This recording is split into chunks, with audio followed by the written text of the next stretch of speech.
I get to introduce a second delegate speaker today, and when I first met her on paper, at least, the thing that stands out about her is how she spells her name. Her name is Emmah, but there's an H at the back of it, as you'll see very shortly.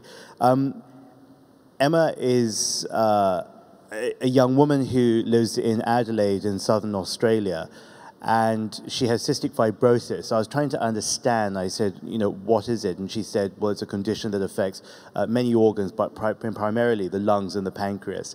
But to further understand, I said, how does it affect you? And she smiled and she said, how doesn't it?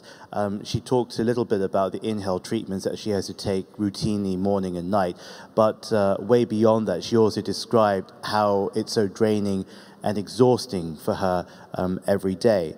But of course, she's not here just to talk about how draining and exhausting it is. So we talked a bit about her dreams. And when she talks about her dreams, she does use some of the words that many of us use, but she takes it a step further. So for example, she says she wants to make not just a difference, but a global difference. And she also says that no matter what you face, what challenges you encounter through life, you can be what you want. And she adds also, and you can't stop being it also. Well, she's going to talk about her biggest dream. She didn't tell me what it is, but she says in her speech, so we'll have to listen out for that. And very quickly, she's in a managerial position at a call center for Westpac, which is a leading Australian bank. I think there's some of you here, aren't there? That's very soft. I think you could be a bit louder. And so it's not only a pleasure to introduce you, Emmah, but also to say happy birthday for 3 days ago.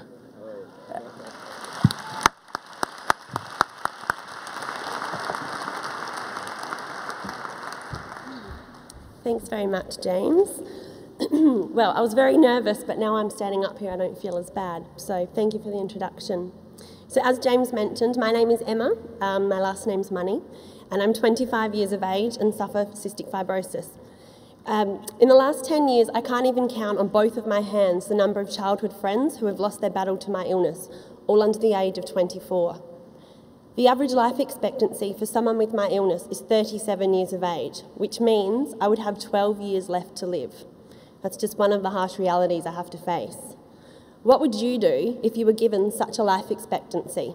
How would you make your mark in the world?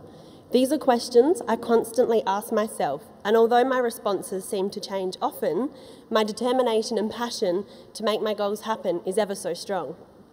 The most inspirational people in my life are my parents, who adopted me at only a few months old. My mum, the most amazing woman you would ever meet, and my dad, a paraplegic who doesn't let a wheelchair stop him achieving his goals. He represented Australia in the 1988 Paralympics in Seoul, just one of his many life achievements. My parents taught me, no matter how bad you think your life is, there is always someone else who is worse off than you. It doesn't mean at times I don't feel sorry for myself, but it gives me strength to know that it could be worse, and I strive to be better. 7 years ago, I became the National Youth Ambassador of Australia for cystic fibrosis.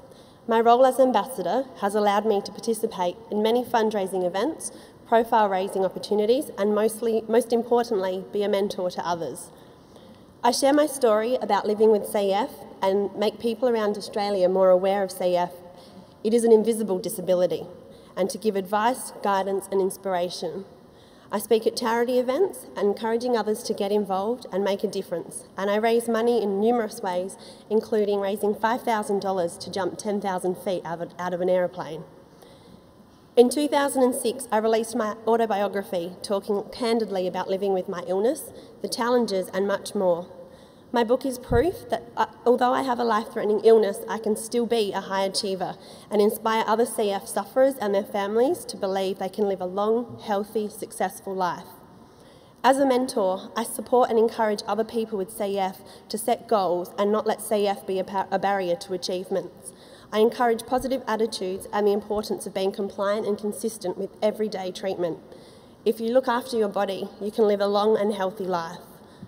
I also travel across Australia speaking to students about my experience of being bullied in high school and living with a life-threatening illness, in order to inspire young people to believe in themselves and never give up on their dreams. Lastly, I offer to support for parents who have young children with CF. I offered them advice and from my own experience to offer them peace of mind. Nevertheless, it is hard to be passionate all the time. I lost a close friend in 2010, just before his 21st birthday.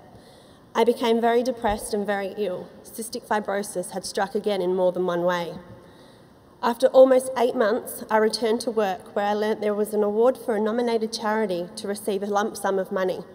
I nominated my charity, Cystic Fibrosis.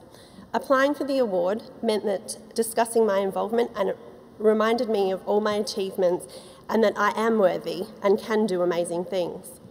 I was fortunate enough to win the $10,000 award prize for the Westpac CEO Award for the community category. The money went towards research in finding a cure for CF. Another proud moment for me as ambassador, but at this time in the workplace, I was able to show that I can still make a difference. This opened my eyes, and I made the decision I want to be a leader and help people realise that no matter what challenges life brings, if you are determined and passionate, anything is possible. I set myself a career plan for the next 6 months. I had to set myself realistic goals and a pathway on what to do to ensure I met my goals on time. I used my initiative to make things happen. I made people know who I am, what I'm about, and sought the knowledge and development needed to not only manage a business, but be an effective businesswoman. This is something I continue to learn each day. I am now in a leadership role, which I enjoy so much. It is the greatest satisfaction knowing you can encourage the best out of someone to be successful. A few things I have learnt so far in my journey. Don't wait for good things to come to you.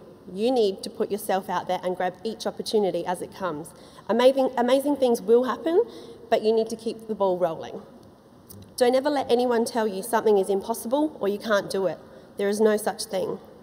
Dream like you have no limits and reach for the stars.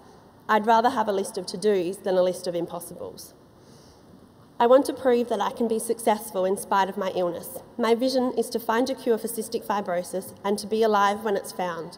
I want to be able to get up confidently and to thousands of people and say, I beat this illness, it did not beat me. You can all help. September 8th, 2013 is the first year ever Cystic Fibrosis is having an International Awareness Day. I encourage you all to follow me on Twitter or Facebook and get involved to help me raise awareness in your hometown. When you go home, take the time to get to know a few different people. Take a genuine interest in who they are and what they want to do. Treat everyone the same and give everyone the same opportunities. Diversity is what makes us unique, and it is what makes this world an interesting place. It is up to us to grasp the differences and do what we can to make this world a better place. Thank you.